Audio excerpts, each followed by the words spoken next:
পশ্চিমাদের চাপ যতই বাড়ুক, ইরান কি এবার স্পষ্ট জানিয়ে দিল 1 ইঞ্চিও পিছু হটবে না। ক্ষেপণাস্ত্র, ড্রোন আর সামরিক শক্তি নিয়ে কোনো ধরনের আলোচনা বা আপোষের প্রশ্নই ওঠে না, এমন কঠোর বার্তা দিয়েছেন দেশটির ভারপ্রাপ্ত প্রতিরক্ষা মন্ত্রী ব্রিগেডিয়ার জেনারেল মাজিদ ইবনে আল রেজা। তাহলে কি ইরান আরও বড় সামরিক প্রস্তুতির পথে এগোচ্ছে? সম্প্রতি মাজিদ ইবনে আল রেজা বলেন, সংসদ সদস্যদের সঙ্গে বৈঠকে তিনি সাম্প্রতিক যুক্তরাষ্ট্র ও ইসরায়েলের হামলা, সেই সংঘাতের অভিজ্ঞতা এবং ইরানের প্রতিরক্ষা সক্ষমতার বিভিন্ন দিক তুলে ধরেছেন। তবে সবচেয়ে বেশি গুরুত্ব পেয়েছে একটি বিষয়, ইরানের ক্ষেপণাস্ত্র ও ড্রোন শক্তি। ইরানের ভারপ্রাপ্ত প্রতিরক্ষা মন্ত্রীর ভাষায়, দেশের প্রতিরক্ষা, ক্ষেপণাস্ত্র এবং ড্রোন সক্ষমতা জাতীয় নিরাপত্তার রেড লাইন। অর্থাৎ এই ইস্যুতে কোনো ধরনের আলোচনা, দর কষাকষি কিংবা আন্তর্জাতিক চাপ গ্রহণ করবে না তেহরান। শুধু এখন নয়, ভবিষ্যতেও এই অবস্থান অপরিবর্তিত থাকবে বলেও স্পষ্ট জানিয়েছেন তিনি।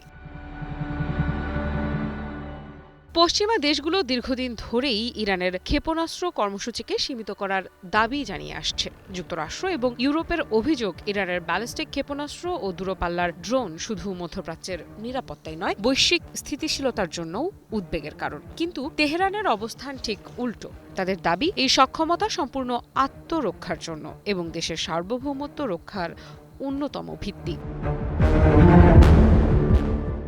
মাজিদ ইবনে আল রেজা আরও জানিয়েছেন, ইরানের প্রতিরক্ষা শক্তিকে আরও শক্তিশালী করা এখন সময়ের দাবি। তাই ক্ষেপণাস্ত্র ও ড্রোন কর্মসূচি থেমে থাকবে না, বরং দেশীয় প্রযুক্তি, নিজস্ব গবেষণা এবং অভ্যন্তরীণ সক্ষমতার উপর নির্ভর করেই এসব কর্মসূচিকে আরও এগিয়ে নেওয়া হবে।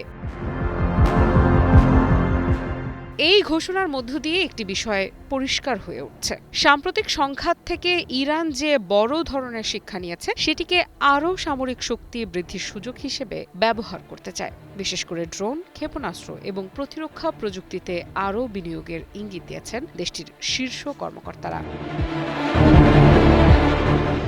এখন প্রশ্ন হলো, পশ্চিমারা কি এই অবস্থান মেনে নেবে, নাকি নতুন করে নিষেধাজ্ঞা, কূটনৈতিক চাপ কিংবা অন্য কোনো পদক্ষেপের পথে হাঁটবে? কারণ অতীতের অভিজ্ঞতা বলছে, ইরানের ক্ষেপণাস্ত্র কর্মসূচি বহুবার আন্তর্জাতিক আলোচনার কেন্দ্রে এসেছে, কিন্তু প্রতিবারই তেহরান এটিকে আলোচনার টেবিলের বাইরে রেখেছে।